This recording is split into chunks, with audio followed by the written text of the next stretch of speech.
I never thought I'd be one of those guys. You know the type, the sad sack whose wife cheats on him with some younger stud. But here I am, drowning my sorrows in cheap whiskey at 2 a.m., wondering where it all went wrong. How did I end up here? Let me take you back to the beginning. My name is Ryan. I've been married to Jessica for 8 years now. We met in college. She was this vivacious blonde sorority girl. I was the quiet engineering major. Somehow we clicked. After graduation, we got married and settled into suburban life. I landed a good job at a tech company. Jessica worked as a dental hygienist. We bought a house, started talking about having kids. The American dream, right? Wrong. Looking back, I should have seen the signs.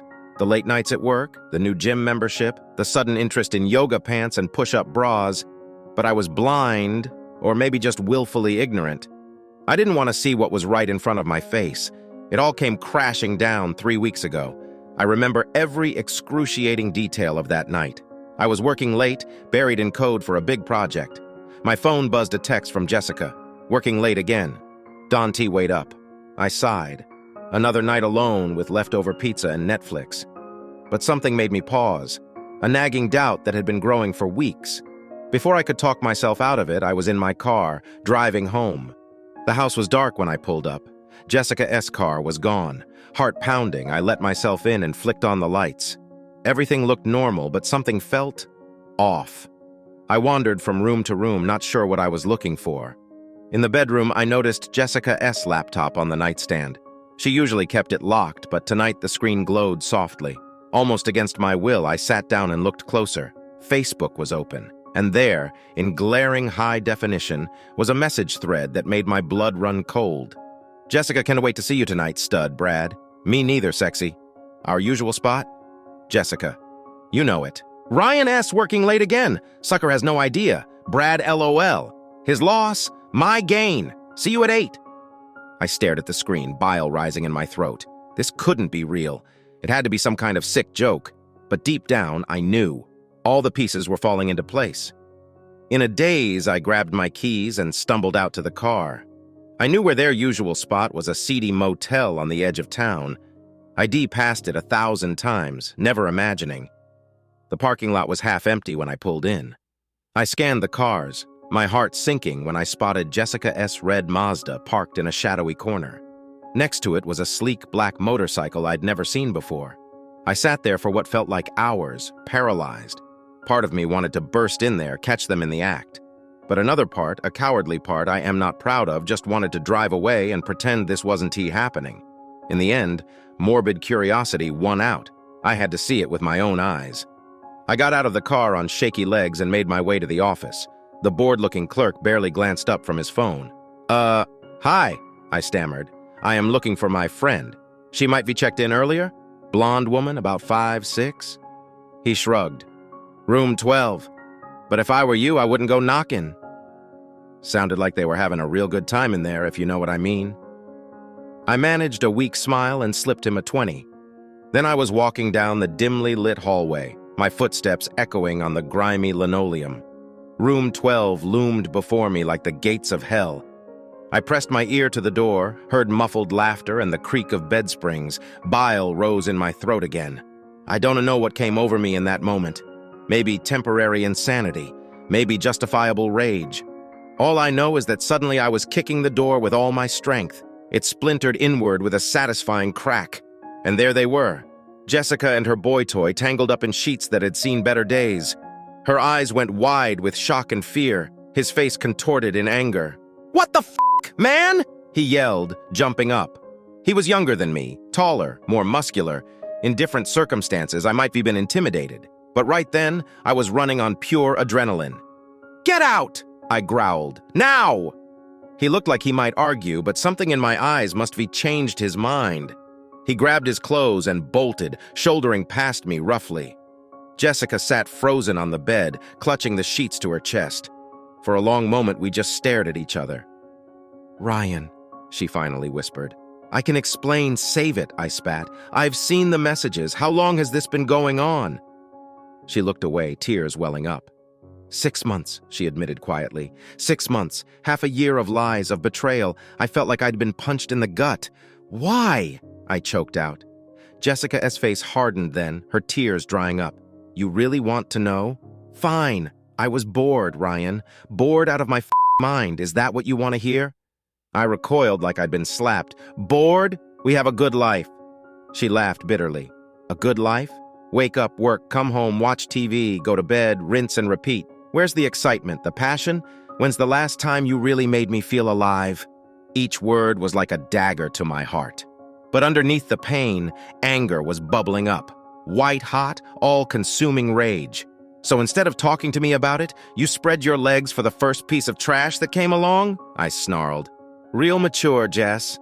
Her eyes flashed, dangerously. Don't you dare judge me. You checked out of this marriage a long time ago. At least Brad makes me feel wanted. Wanted?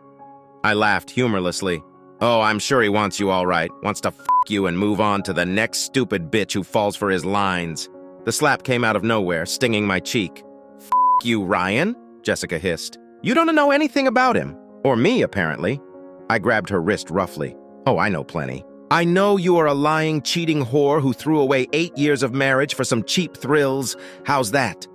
She tried to wrench away, but I held on tight. Let go of me, you psycho. Why should I? So you can run back to your boy toy? Not happening, sweetheart. Fear crept into her eyes then. Good. Let her be afraid. Let her feel a fraction of the pain I was feeling. Ryan, you are hurting me, she whimpered. I realized I was squeezing her wrist hard enough to leave bruises. Disgusted with myself, I let go and stepped back. Get dressed, I said coldly. We're going home. Now. The drive back was silent and tense. Jessica stared out the window, arms crossed defensively. I gripped the steering wheel so hard my knuckles turned white, fighting the urge to drive us both off a cliff. At home, the floodgates opened. We screamed. We cried. We hurled accusations and insults until our voices were hoarse. Neighbors probably thought someone was being murdered. In a way, something was dying the last shreds of our marriage. I want a divorce, Jessica finally said, her voice flat and emotionless. The words hung in the air like a death sentence. Part of me had known it was coming, but hearing it out loud still felt like a punch to the gut. Fine, I replied, equally devoid of feeling. Pack your shit and get out. She looked surprised. You can kick me out. This is my house too. I laughed bitterly. Like hell it is. My name's on the mortgage. I've paid every bill while you've been out screwing around. So yeah, I can kick you out. And I am. You've got an hour. Jessica's face crumpled then, the reality of the situation finally sinking in. Ryan, please, she sobbed. I'm sorry, we can work this out. Save it. I cut her off. I don't want to hear your bullshit apologies. You made your choice. Now you get to live with it. I walked out of the room, ignoring her pleas. I couldn't bear to look at her face for another second. An hour later, Jessica was gone. She'd packed a few suitcases and left without another word. The silence in the house was deafening. I sank onto the couch, emotionally and physically drained. The events of the night played on a loop in my head. How had everything fallen apart so quickly? As the first rays of dawn crept through the windows, I made a decision. I couldn't stay in this house, surrounded by memories of a life that no longer existed. I needed a fresh start. I called my boss, told him I was taking a leave of absence. Then I threw some clothes in a duffel bag, grabbed my laptop, and walked out the door. I had no idea where I was going. All I knew was that I had to get away. Away from the lies, the betrayal, the shattered remnants of my marriage. As I merged onto the highway, a strange sense of freedom washed over me. For the first time in years, my future was wide open. Terrifying, yes, but also exhilarating. I cranked up the radio and pressed down on the gas pedal. Whatever came next, I was ready to face it head-on. No more blinders, no more willful ignorance. The old Ryan had died in that motel room. It was time to see who would rise from the ashes. The open road stretched before me, an endless ribbon of asphalt cutting through the heartland. I'd been driving for 3 days straight, stopping only for gas and the occasional greasy diner meal. Sleep came in fitful bursts at seedy motels, my dreams haunted by Jessica's betrayal. I found myself in a small town somewhere in the Midwest, the kind of place where everyone knows everyone else's business, where secrets fester beneath a veneer of small-town charm. Perfect. I needed anonymity, a place to lick my wounds and figure out what the hell I was going to do with the rest of my life. The motel on the outskirts of town was a far cry from the Ritz, but it would do. The elderly woman at the front desk barely looked up from her romance novel as I checked in. "Room 17, she mumbled, sliding a key across the counter. "Continental breakfast from 6 to 9. No smoking, no pets, no refunds." I nodded my thanks and trudged to my room. It was about what I expected: musty smell, faded wallpaper, a bed that had seen better days. But it was clean enough, and the shower had decent water pressure. After days on the road, it felt like the Taj Mahal. I collapsed onto the bed, exhaustion finally catching up with me. For the first time since that fateful night, I let myself truly feel the weight of everything that had happened.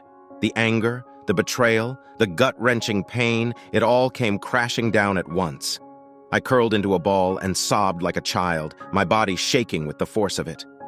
I'm not sure how long I lay there, but eventually the tears dried up. In their place came a numbness that was almost worse. I felt hollow, emptied out. Was this what the rest of my life would be like? A knock at the door jolted me out of my misery. Confused and a little wary, I peered through the peephole. A woman stood there, maybe mid-30s, with long dark hair and eyes that seemed too old for her face. Against my better judgment, I opened the door a crack. "Can I help you?" She smiled, but it didn't reach her eyes. "Hey there, neighbor. I am in the room next door, heard you come in. Thought I'd say hi, see if you needed anything." I was about to politely decline when I noticed the bottle of whiskey in her hand.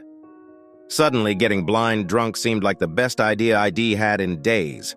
"I could use a drink," I admitted. Her smile widened. "Well then, you're in luck. I am Rachel, by the way." "Ryan," I replied, stepping back to let her in. We settled into the room past two rickety chairs, passing the bottle back and forth. Rachel didn't ask many questions, which I appreciated. We talked about nothing in particular: the weather, the crappy TV reception, the mystery meat served at the diner down the road. As the whiskey warmed my insides, I felt myself relaxing for the first time in weeks. Rachel was easy to talk to, with a sharp wit and a cynical worldview that matched my current mood. "So what brings you to our little slice of paradise?" she asked eventually, gesturing vaguely at the run-down motel room. I took another long pull from the bottle. "Running away," I said simply. She nodded, understanding in her eyes. "Aren't we all?" Something in her tone made me look closer. There was a sadness there, a weariness that went bone deep. I recognized it because I saw the same thing in the mirror every day. "What are you running from?" I asked softly. Rachel's face darkened. "You don't want to know, trust me." But I did want to know. Maybe it was the whiskey. Maybe it was my own desperate need for connection, but I found myself leaning in, hungry for her story. "Try me," I said. She studied me for a long moment, weighing her options. Then, with a resigned sigh, she began to speak. "I killed my husband," she said matter-of-factly. I blinked, sure I'd misheard. "You what?" "You heard me." Her voice was flat, emotionless. Bastard had it coming. 15 years of hell, of bruises and broken bones and empty apologies. One night, ID finally had enough. Waited till he passed out drunk, then bashed his head in with a frying pan. I sat there stunned. Part of me wanted to recoil in horror, to run far away from this admitted murderer. But another part, a darker part I didn't want to examine too closely, felt a thrill of. What, admiration, understanding? Jesus, I breathed. Did the cops? Rachel's laugh was bitter. Small town, remember? Everyone knew what that son of a bitch did to me. Cops ruled it self-defense, case closed. But the whispers, the looks, I couldn't stay there anymore. I nodded slowly, processing. "So you ran?" "So I ran," she agreed. "Been running ever since." "What about you, Ryan? What demons are nipping at your heels?" The whiskey had loosened my tongue, lowered my defenses. Before I knew it, I was spilling my guts. I told her everything: the years of growing apart, the suspicions ID ignored, the gut-wrenching discovery of Jessica's affair. By the time I finished, my voice was hoarse and the bottle was nearly empty. Rachel listened without interrupting, her face a mask of sympathy. When I was done, she reached out and squeezed my hand. "I am so sorry," she said softly. "People can be real bastards sometimes." I laughed humorlessly. "You can say that again." We lapsed into silence then, each lost in our own thoughts. The room spun slightly. the cheap whiskey finally taking its toll. I knew I should send Rachel away, try to get some sleep, but the thought of being alone with my thoughts was unbearable. "Stay," I heard myself say. "Please." Rachel's eyes met mine, a spark of something passing between us. "You sure about that?" I wasn't sure of anything anymore, but I nodded anyway. What happened next was a blur of desperate, drunken passion. Clothes were shed, inhibitions abandoned. We came together like two drowning people clinging to a life raft, each seeking solace in the other's body. It wasn't love. It wasn't even particularly good sex. But for a little while, it allowed us both to forget the pain that had driven us to this godforsaken motel in the middle of nowhere. Afterward, we lay tangled in the scratchy sheets, sweat cooling on our skin. Rachel's head rested on my chest, her breath evening out as she drifted off to sleep. I stared at the water-stained ceiling, a mess of conflicting emotions swirling in my gut. Part of me felt guilty, like Dee betrayed Jessica somehow, which was ridiculous. She was the one who'd blown up our marriage. I owed her nothing. And yet, another part of me felt a grim satisfaction. An eye for an eye, right? Let Jessica wonder where I was, who I was with. Let her feel a fraction of the pain she'd inflicted on me. But mostly I just felt empty. The momentary distraction was over and reality came crashing back in. I was still a man without a home, without a future. And now added drunken one-night stand with a maybe murderer to my list of poor life choices. I must have dozed off eventually because the next thing I knew, harsh sunlight was streaming through the threadbare curtains. My head pounded, my mouth tasted like something had died in it, and Rachel was gone. For a moment, I wondered if I'd imagined the whole thing. But no, there was a lipstick-stained cigarette butt in the ashtray and a hastily scrawled note on the nightstand. "Thanks for the company. Take care of yourself, Ryan. R." I crumpled the note and tossed it in the trash. What had I been expecting? Some magical connection? A fresh start with a kindred damaged soul? This wasn't a fucking Lifetime movie. I dragged myself to the shower, letting the lukewarm water wash away the evidence of last night's indiscretions. As I stood there, forehead pressed against the cracked tile, a realization hit me like a freight train I couldn't keep running forever. Sooner or later, I'd have to face the mess I'd left behind, the divorce papers that needed signing, the house that needed selling, the life that needed dismantling. I couldn't hide out in shitty motels forever, drowning my sorrows in cheap booze and cheaper sex. With a heavy sigh, I turned off the water and reached for a towel. It was time to go home and face the music. The drive back felt both interminable and far too short. With each mile that passed, my resolve wavered. It would be so easy to turn around, to keep running until I found some place where the pain couldn't touch me. But deep down, I knew that place didn't exist. As I pulled onto my street, my heart rate kicked into overdrive. What would I find? Had Jessica come back? Had she cleared out the house while I was gone? The answer, it turned out, was neither. The house looked exactly as I'd left it, a monument to the life we built and lost. I sat in the driveway for a long time, working up the courage to go inside. Finally, with a deep breath, I grabbed my bag and walked to the front door. The key stuck in the lock for a moment, had it always done that, before turning with a familiar click. The silence hit me first. No TV in the background, no sounds of Jessica puttering around in the kitchen, just emptiness. I wandered from room to room in a daze. Everything was exactly where we'd left it, like some kind of f***ed-up time capsule. There were still 2 wine glasses on the coffee table from our last date night before everything went to hell. In the bedroom, Jessica's clothes still hung in the closet. Her perfume lingered in the air, a ghost of happier times. I sank onto the bed, overwhelmed by memories and regrets. That S when I saw it, a plain white envelope on the nightstand, my name written in Jessica's familiar looping script. With trembling hands, I tore it open and began to read, "Ryan, I don't know when or if you'll be back to read this. I've been calling and texting for days, but your phone is off. I even went to your office, but they said you'd taken a leave of absence. I'm worried sick, but I guess I don't have the right to be anymore. I know nothing I can say will make up for what I have done. I destroyed our marriage, betrayed your trust in the worst possible way. I won't insult you by making excuses or begging for forgiveness. What I did was unforgivable. I just want you to know that I am sorry. More sorry than I've ever been about anything in my life. You deserved so much better than what I gave you. I have moved in with my sister for now. I'll have her come get the rest of my things once we figure out. Well, whatever comes next. I've already called a lawyer to start the divorce proceedings. I will make this as easy on you as I can. It's the least I can do. I hope someday you can find happiness again, Ryan. You are a good man and you deserve it. I'm so sorry. Jessica. I read the letter 3 times, my vision blurring with unshed tears. Part of me wanted to crumple it up, to burn it and scatter the ashes, but instead I folded it carefully and tucked it back in the envelope. I don't know how long I sat there staring at nothing. The sun had set by the time I finally stirred, my growling stomach reminding me that I hadn't eaten in. How long? As if on autopilot, I made my way to the kitchen. The fridge was depressingly empty, save for some questionable leftovers and a 6-pack of beer. I grabbed a bottle and twisted off the cap, taking a long pull. What now? The question echoed in my mind, mocking me. I had no fucking clue. The days blurred together after that. I existed in a fog, going through the motions of life without really living.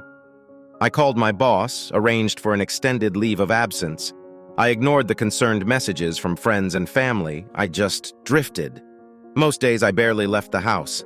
I'd wake up late, nurse a hangover, maybe eat something if I could stomach it. Then I'd park myself in front of the TV, mindlessly flipping channels until it was time to start drinking again. It wasn't ET healthy, it wasn't sustainable, but I couldn't seem to break out of the cycle.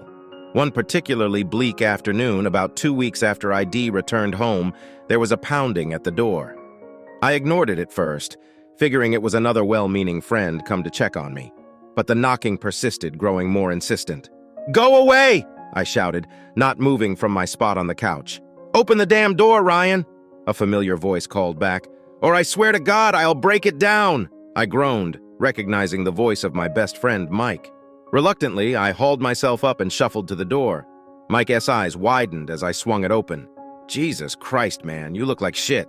"Thanks," I muttered, stepping aside to let him in. "Always a pleasure." Mike wrinkled his nose as he entered. "And it smells like something died in here. When's the last time you opened a window?" I shrugged, not really sure of the answer.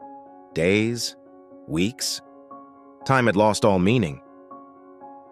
Mike surveyed the disaster area that was my living room, empty beer bottles, pizza boxes, clothes strewn everywhere. He turned to me, concern etched on his face. "This can't go on, Ryan. You are better than this." I laughed bitterly. Am I? Because from where I am standing, I am a pathetic loser whose wife f***ed around on him. Not exactly a shining example of success. Mike's expression hardened. "All right, that S it. I didn't want to have to do this, but you've left me no choice." Before I could react, he grabbed my arm and started dragging me towards the bathroom. "What the hell are you doing?" I protested, trying to pull away. Staging an intervention, he grunted, shoving me into the bathroom. "Now strip." I gaped at him. "Excuse me? You heard me. Strip. You're taking a shower if I have to hold you under the spray myself." I wanted to argue, but the look in Mike's eyes told me it would be pointless. With a resigned sigh, I peeled off my days-old t-shirt and sweatpants. Mike nodded approvingly. "Good. Now get in there and don to come out until you smell like a human being again. I'll go find you some clean clothes." As the hot water washed over me, I had to admit it felt good. I couldn't remember the last time I'd showered. Had it really only been 2 weeks since Jessica left? It felt like a lifetime. By the time I emerged, clean-shaven and dressed in fresh clothes, Mike had worked miracles. The living room was tidied up, windows open to let in fresh air. The acrid smell of stale beer and body odor was replaced by the scent of brewing coffee. Mike handed me a steaming mug. "Drink this. You look like you could use it." I took a grateful sip, the rich flavor exploding on my tongue. "Thanks," I mumbled, "for, everything." He nodded, clapping me on the shoulder. "That is what friends are for, man. Now sit down. We need to talk." We settled onto the couch, and for a long moment, neither of us spoke. Mike seemed to be gathering his thoughts, choosing his words carefully. "Look," he finally said, "I know you're hurting. What Jessica did, it's f***ed up. No one's denying that. but you can to let it destroy you like this. I opened my mouth to argue, but he held up a hand to stop me. Let me finish. I'm not saying you need to get over it overnight. Take all the time you need to grieve, to be angry, whatever. But this? He gestured around the room. This isn't a grieving, Ryan. This is giving up. His words hit me like a punch to the gut, because deep down I knew he was right. I don't know how to move on, I admitted quietly. Every time I close my eyes, I see her with him. I can stop wondering what I did wrong, what I could be done differently. Mike's eyes softened. You didn't do anything wrong, man. Jessica made her choices. That S on her, not you. I nodded, not entirely convinced, but appreciating the sentiment. So what now? I asked, feeling lost. Mike grinned. Now we get you out of this house. You need a change of scenery, Stat. Pack a bag, we were going on a road trip.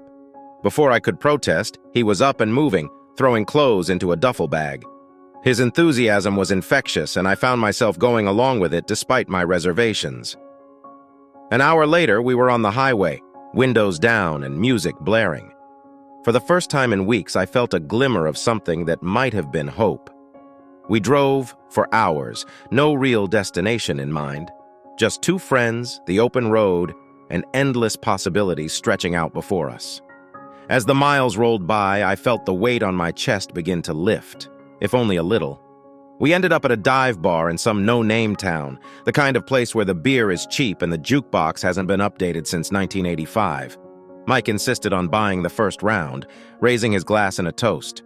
To new beginnings, he said solemnly. I clinked my glass against his. To new beginnings, I echoed, surprised to find I actually meant it. We were several drinks in when a group of women entered the bar, laughing and talking loudly. One of them, a petite redhead with a mischievous smile, caught my eye. Mike noticed the direction of my gaze and grinned. Go talk to her, he urged. I shook my head. I'm not ready for that. Who said anything about being ready? It's just conversation, man. Live a little. Before I could stop him, Mike was waving the women over. Ladies, care to join a couple of weary travelers for a drink? To my surprise, they accepted. The redhead, whose name I learned was Amber, slid into the seat next to me. So, she said, green eyes twinkling, what brings you boys to our little corner of nowhere? I hesitated, unsure how to answer, but Mike, ever the wingman, jumped in smoothly. We're on a quest, he declared dramatically, a journey of self-discovery and adventure. Amber raised an eyebrow, clearly amused. Is that so? And what great truths have you discovered so far? I found myself smiling despite myself. Well, we've learned that gas station burritos are never a good idea, no matter how hungry you are. She laughed, a warm, genuine sound that made something stir in my chest. Words to live by, for sure. As the night wore on, I found myself relaxing, even enjoying myself. Amber was smart and funny, easy to talk to. For a few hours, I was able to forget about Jessica, about the mess my life had become. But as last call approached and Amber's friends started gathering their things, reality came crashing back in. Amber lingered, clearly hoping I'd make a move. So, she said, twirling a strand of hair around her finger, my place isn't far from here. I froze, panic rising in my throat. This was moving too fast. I wasn't ready. I couldn't I'm sorry, I stammered. I can't It is not you, it is. Understanding dawned in her eyes. Recent breakup? She asked gently. I nodded, unable to meet her gaze. Amber surprised me then, leaning in to press a soft kiss to my cheek. Well, whoever she was, she's an idiot for letting you go. Take care of yourself, Ryan. And with that, she was gone, leaving behind only the lingering scent of her perfume and a business card with her number scrawled on the back. Mike and I stumbled back to our motel room, pleasantly buzzed and exhausted. As I collapsed onto the lumpy mattress, I found myself turning the events of the night over in my mind. Hey, Mike, I said into the darkness. Yeah, thanks. For,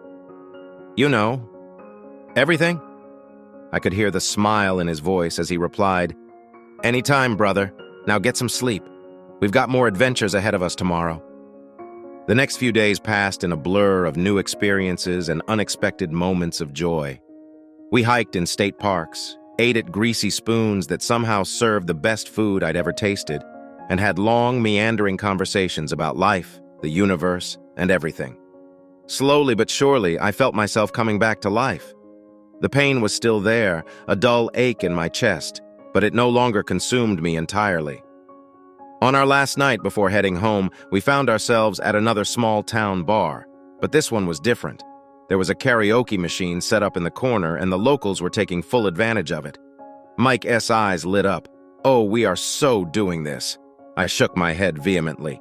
"No way in hell, man, I don't sing." But Mike was already scrolling through the song list, a wicked grin on his face. "Come on, live a little. What's the worst that could happen?" 20 minutes and several shots of liquid courage later, I found myself on stage, microphone in hand. The opening chords of Don T. Stop Believin' filled the bar, and I closed my eyes, letting the music wash over me. And then something amazing happened. As I belted out the lyrics badly, I'm sure I felt a weight lifting off my shoulders. With each verse, each chorus, I was letting go of the anger, the hurt, the betrayal. By the time the song ended, I was breathless and grinning like an idiot. The small crowd erupted in cheers and applause. As I made my way back to our table, several people clapped me on the back, offering words of praise and more shots. Mike was beaming. "See, I told you it would be fun." I had to admit he was right. For the first time in weeks, I felt alive, really, truly alive. As we drove home the next day, I found myself actually looking forward to what came next. The future was still uncertain, but it no longer seemed quite so bleak. "So," Mike said as we neared our hometown, "what's the plan now?" I thought for a moment before answering. I think it's time to start over. Clean slate, you know?" He nodded approvingly. "Sounds good to me. Any ideas on where to start?" I pulled Amber's business card out of my wallet, staring at the number scrawled on the back. "Maybe," I said, a small smile playing at my lips. As we pulled into my driveway, I felt a sense of calm settle over me. The house no longer felt like a prison, a monument to my failed marriage. It was just a house, 4 walls, and a roof. What happened next was up to me. I turned to Mike, overcome with gratitude for this friend who had quite literally dragged me out of my despair. "Thank you," I said simply, "for everything." He grinned, pulling me into a bone-crushing hug. "That is what brothers are for, man. Now go get 'em, Tiger." As I watched Mike drive away, I took a deep breath and squared my shoulders. It was time to face the future, whatever it might hold. And for the first time in a long time, I felt ready for it. The next few weeks were a whirlwind of change. I threw myself into renovating the house, determined to make it my own space rather than a shrine to my failed marriage. I painted walls, rearranged furniture, and purged closets of anything that reminded me too much of Jessica. It was therapeutic in a way. With each stroke of the paintbrush, each trip to the donation center, I felt like I was reclaiming a piece of myself. I also started seeing a therapist, something I'd resisted for years. It wasn't easy, dredging up old wounds and confronting uncomfortable truths about myself.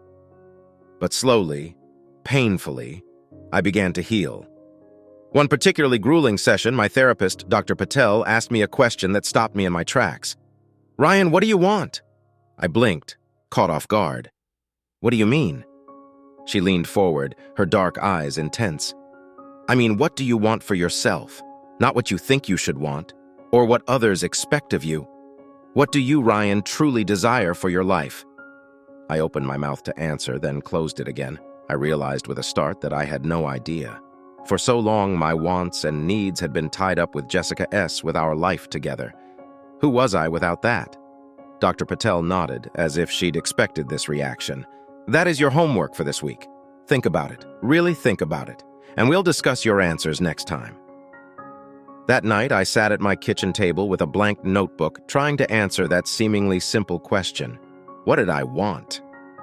As I started writing, hesitantly at first, then with growing enthusiasm, I felt a spark of excitement ignite in my chest.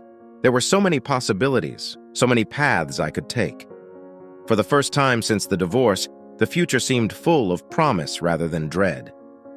It was during this period of self-discovery that I finally worked up the courage to call Amber.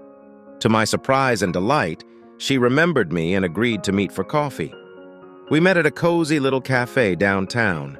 As soon as I saw her, I felt that same flutter in my chest I'd experienced at the bar.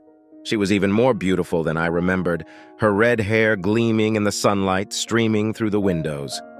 "Well, well," she said with a grin as I approached the table.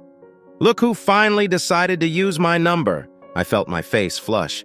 "Yeah, sorry about that. I needed some time to get my head on straight, I guess." Her expression softened. "No need to apologize. I get it. So, how have you been?"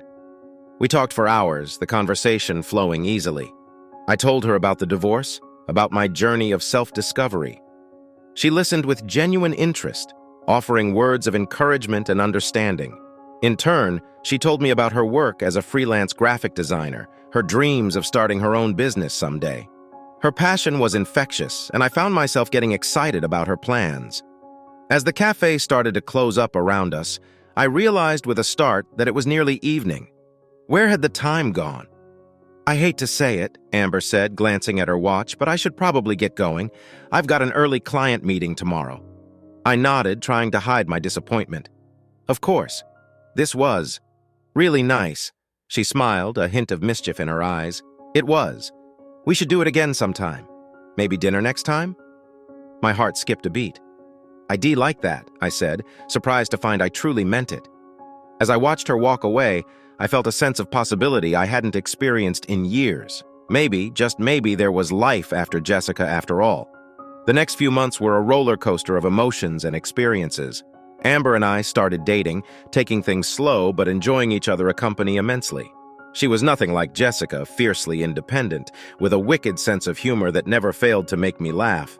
But it wasn't all smooth sailing. There were still days when the pain of Jessica's betrayal hit me like a ton of bricks. Days when I defined myself dwelling on what might have been, second-guessing every decision I'd ever made. On one such day, I made a mistake that nearly cost me everything I'd worked so hard to build. I was cleaning out the attic, a task I'd been putting off for months. In a dusty corner, I found a box of old photos from the early days of my relationship with Jessica. Against my better judgment, I started flipping through them. There we were, young and in love, our whole lives ahead of us.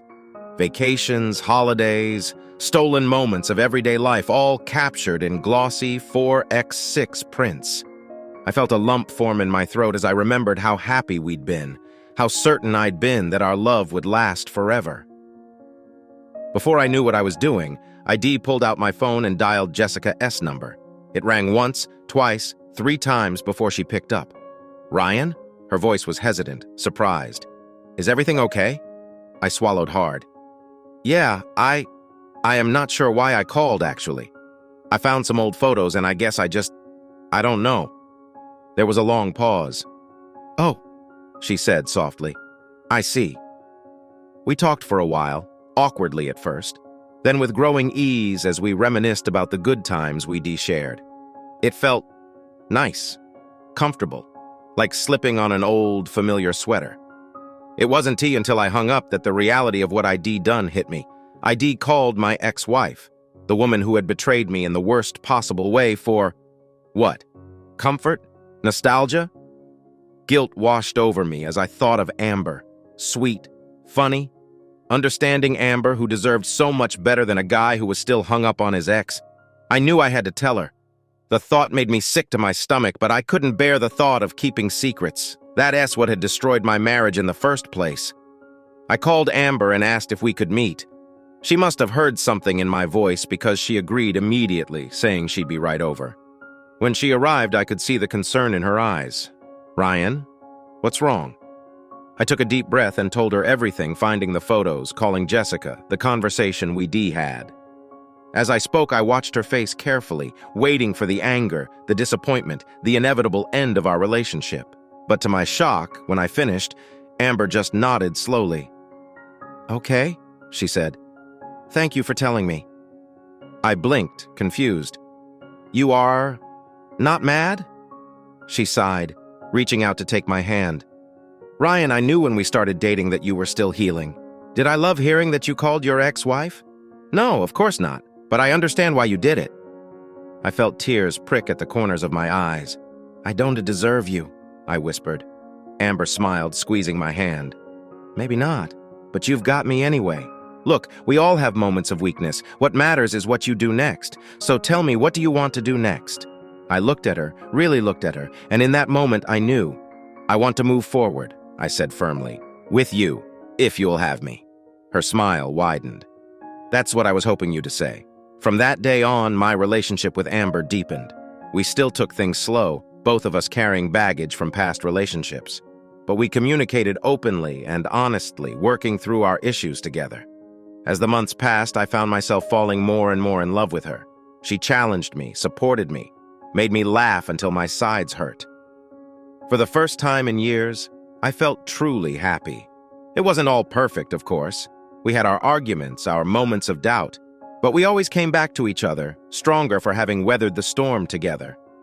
1 year to the day after Jessica left, I woke up to find an email from her in my inbox. My heart raced as I clicked to open it, unsure of what I'd find. Dear Ryan, I hope this email finds you well. I've been thinking a lot about what happened between us, about the pain I caused you.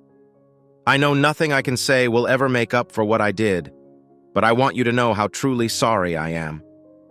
I've been in therapy for the past year, working through my own issues and trying to understand why I did what I did. It has been a difficult journey, but a necessary one. I'm not writing to ask for forgiveness or to try to win you back. I know that ship has long since sailed. I just wanted to tell you that I hope you are happy, truly happy. You deserve that more than anyone I know. Take care of yourself, Ryan. Jessica. I sat there for a long time, staring at the screen, a jumble of emotions swirling in my chest. Part of me wanted to delete the email without responding. Another part wanted to pour out all the hurt and anger I'd been carrying for the past year. In the end, I decided to take the high road. I wrote a brief reply. Jessica, thank you for your email. I appreciate your apology, and I'm glad to hear you reworking on yourself. I wish you all the best in your journey of healing. I am happy, happier than I've been in a long time. I hope you find that happiness for yourself as well. Take care, Ryan. As I hit send, I felt a weight lift off my shoulders that I hadn't even realized I'd been carrying. It wasn't forgiveness, not exactly, but it was. Closure. A final chapter in a book I was ready to close for good. That night, as Amber and I cuddled on the couch watching a movie, I found myself overwhelmed with gratitude for this amazing woman who had stood by me through my darkest moments, for the friends who had dragged me out of my self-pity and back into the land of the living, for the therapist who had helped me confront my demons and come out stronger on the other side. But most of all, I was grateful for myself, for the strength I found within myself to keep going, to rebuild my life from the ashes of my failed marriage. As the credits rolled, Amber turned to me with a soft smile. Penny for your thoughts? I pulled her close, pressing a kiss to the top of her head. Just thinking about how lucky I am, I said. How far I've come in the past year. She snuggled into my chest. You've worked hard to get here. I am proud of you, you know that? I felt my throat tighten with emotion. I love you, I whispered. Amber looked up at me, her green eyes shining. I love you too, she said simply. In that moment, I knew with absolute certainty that everything was going to be okay. More than okay, actually.